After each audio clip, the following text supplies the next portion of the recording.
Lumba-lumba! Tunggu, bayi kalian di sini. Cepat, pergi ke keluargamu.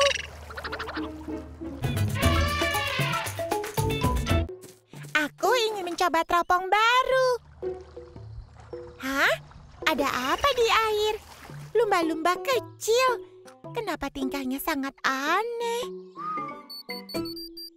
Hai Ranger Cilik Zari. Hai Leo, aku lihat bayi lumba-lumba bertingkah aneh di air. Dia butuh bantuan. Ayo cari informasi tentangnya di komputer. Zari, nanti kami telepon. Ranger pamit. Kita lihat ada apa ini. Dia adalah lumba-lumba bungkuk Indo-Pasifik. Lumba-lumba bungkuk dinamai demikian karena sirip punggung di punuk mereka. Lumba-lumba adalah mamalia, yang berarti mereka menyusui bayi mereka. Tidak seperti ikan, lumba-lumba bernapas dengan paru-paru. Mereka harus ke permukaan untuk mengambil napas. Lumba-lumba bernapas lewat lubang di kepala. Itu hidung mereka.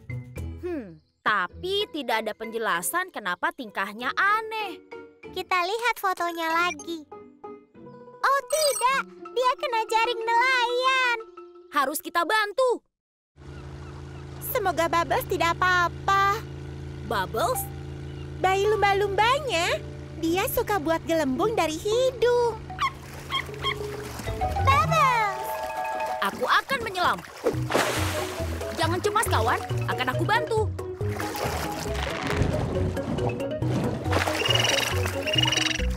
Bagus, Leo.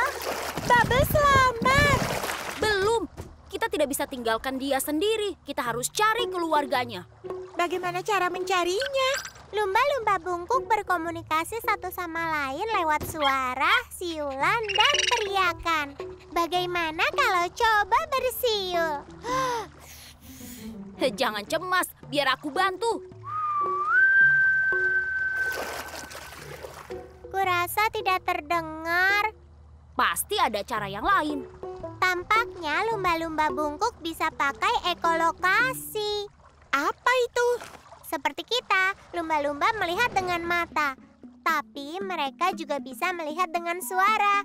Mereka membuat gelombang suara yang dipantulkan benda di air. Ekolokasi adalah cara untuk mereka mengenal sekitar. Sonar di Platypus 1 juga seperti itu. Pakai untuk cari keluarga Bubbles. Ada 2 tempat. Aku ganti baju dulu ya.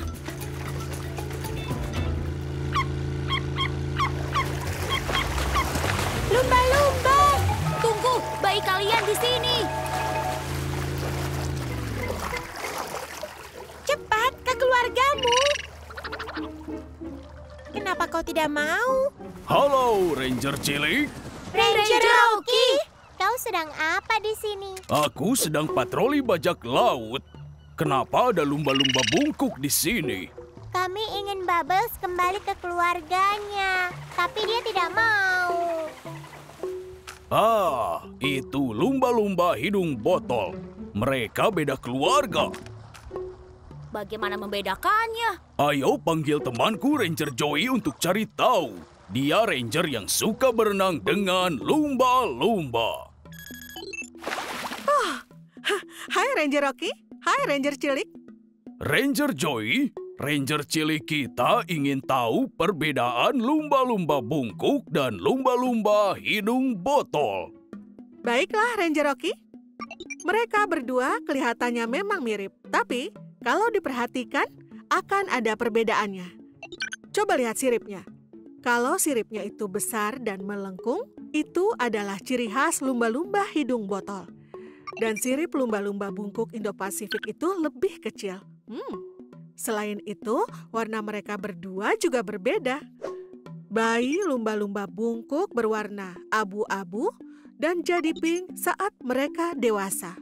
Mereka berbeda dengan lumba-lumba hidung botol yang berwarna abu-abu. Jadi, carilah lumba-lumba pink. Kalau kalian melihat lumba-lumba saling menggesekkan badan, mengibaskan ekor, atau melompat-lompat ke atas, itu tandanya mereka keluarga. Wow, menakjubkan. Terima kasih, Ranger Joey. Sama-sama, Ranger pamit. Ranger pamit.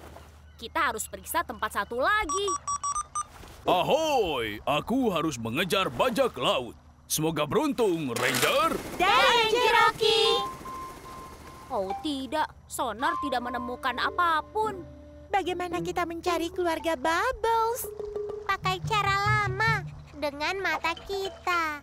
Aku cari dari atas. Ransel, terbang. Pakai kamera hero. Baiklah, Ransel, terbang.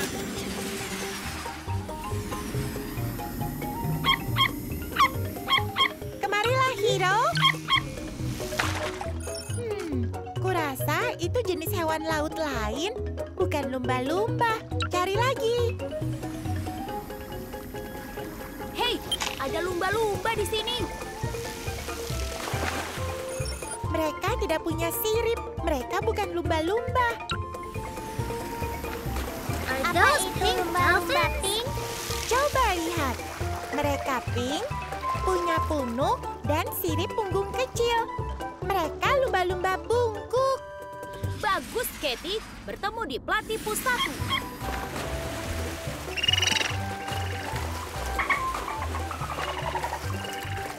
Oh, Bubbles menemukan ibunya. Dah, Dah, Bubbles. Bubbles. Jaga dirimu. Dah. Misi sukses. Hai Ranger Cilik. Mungkin kalian tidak sering bertemu dengan hewan liar. Tapi kalau kalian bertemu mereka, ingat 3 hal ini. 1. Hindari kontak dengan hewan. 2. Tetap tenang. 3. Panggil orang dewasa untuk membantu.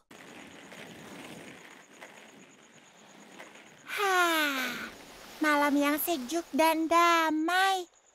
Hah? Apa itu? Bayi penyu? Tulangmu ketemu, Hero. Kau anjing pintar.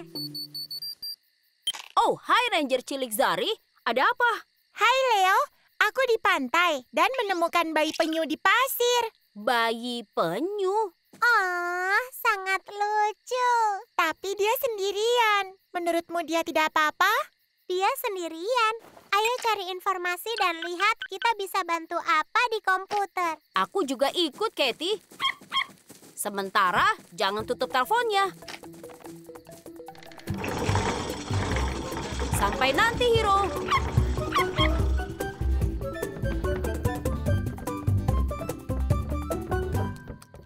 Coba lihat.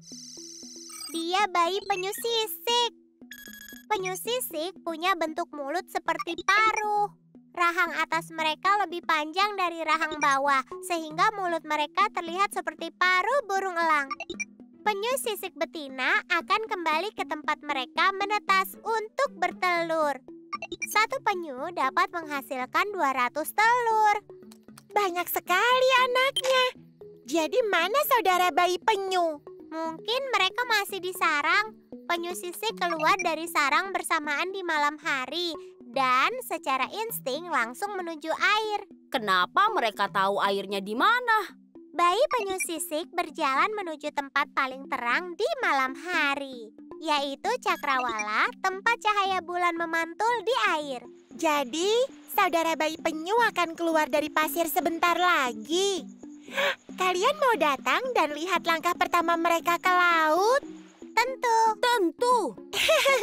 Sampai jumpa, Ranger pamit. Ranger pamit. Ayo kita temui bayi penyu sisik. Ketemu di bawah. Ranger Leo siap. Wuhuu! Ranger Cilik beraksi. Platypus 1 menyala. Berangkat.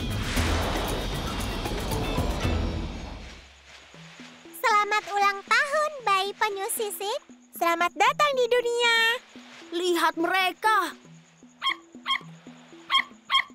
Oh tidak, beberapa bayi penyu ke arah yang salah. Berbalik bayi penyu, lautnya ke sini.